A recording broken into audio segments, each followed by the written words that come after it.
Sabe, essa jornada do trauma ao trunfo muitas vezes começa de um jeito bem particular, desconstruindo coisas. É sobre olhar para o nosso passado não para ficar remoendo, mas para entender de verdade como ele molda o nosso presente. E hoje, com base no trabalho da especialista Ruth Vieira, a gente vai mergulhar em como essa reconstrução pessoal pode ser a grande chave para o sucesso profissional e para uma vida totalmente renovada. Então, tudo começa com uma pergunta que, olha, parece simples, mas que na verdade é muito profunda. Será que existe uma ligação oculta entre a nossa vida íntima e o nosso desempenho profissional? Muita gente costuma separar essas duas coisas, né? Como se fossem mundos que não se conversam. Mas e se a energia ou a falta de energia em um desses mundos impactasse diretamente o outro? A resposta para essa pergunta não é achismo, não. Ela está nos dados. Estudos de grandes organizações mostram que 68% de todos os afastamentos no trabalho têm uma raiz emocional. Pensa bem, 68%. Não são problemas técnicos, não são acidentes. São questões do coração, da mente, que acabam se manifestando como uma ausência física no trabalho. A conexão não é nada sutil, ela é gigantesca. E para a gente conseguir entender um número desses, é preciso ir na origem. É preciso olhar para dentro e começar a desmontar as crenças que, muitas vezes sem a gente nem notar, estão ditando as regras do nosso jogo. O passado não é uma coisa que simplesmente fica para trás. Ele caminha com a gente, influenciando cada decisão que tomamos. A própria história da Ruth Vieira é um exemplo muito poderoso disso. Ela descreve que, ainda criança, uma experiência traumática deixou cicatrizes muito profundas. É um lembrete de que as raízes dos nossos maiores bloqueios na vida adulta muitas vezes estão lá atrás, em momentos de vulnerabilidade que a gente talvez nunca tenha processado direito. Essa dor lá do início gerou um vazio, e na busca desesperada por preencher esse vazio, por fugir da solidão, o caminho a levou para um lugar onde a ilusão do amor tinha um preço. Essa jornada que a levou até o entretenimento adulto é um exemplo muito forte de como uma ferida que não foi curada pode nos levar a buscar validação e conexão nos lugares errados, criando um ciclo bem difícil de quebrar.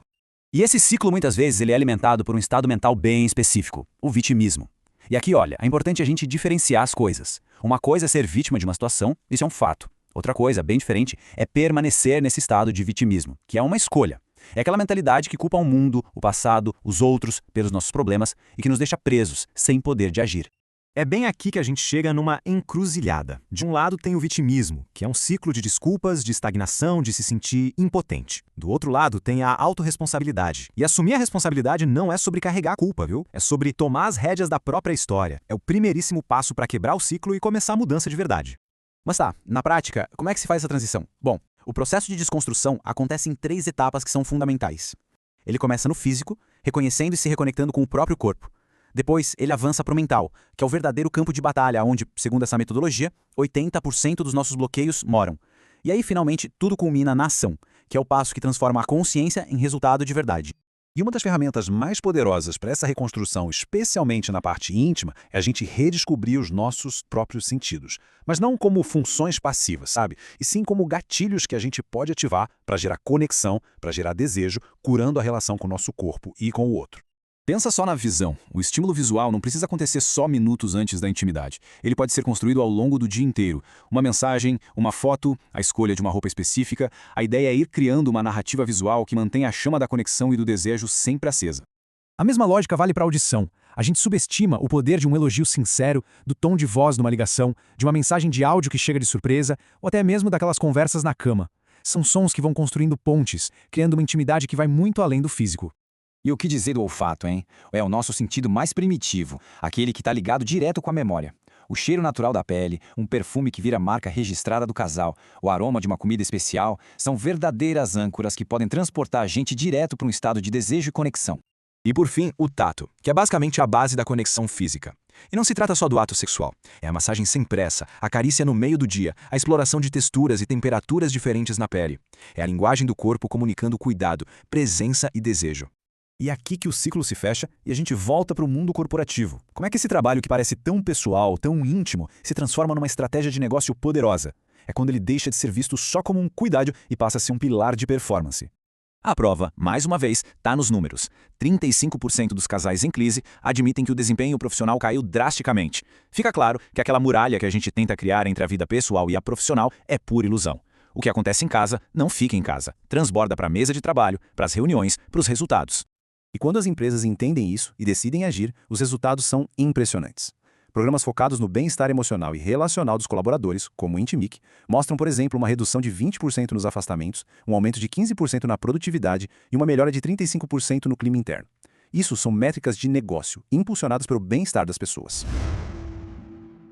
Isso redefine completamente o papel da gestão de pessoas. Cuidar da saúde emocional e dos relacionamentos da equipe deixa de ser um benefício, um ato de bondade. Passa a ser uma estratégia corporativa essencial, um investimento direto no ativo mais valioso de qualquer empresa, seu capital humano.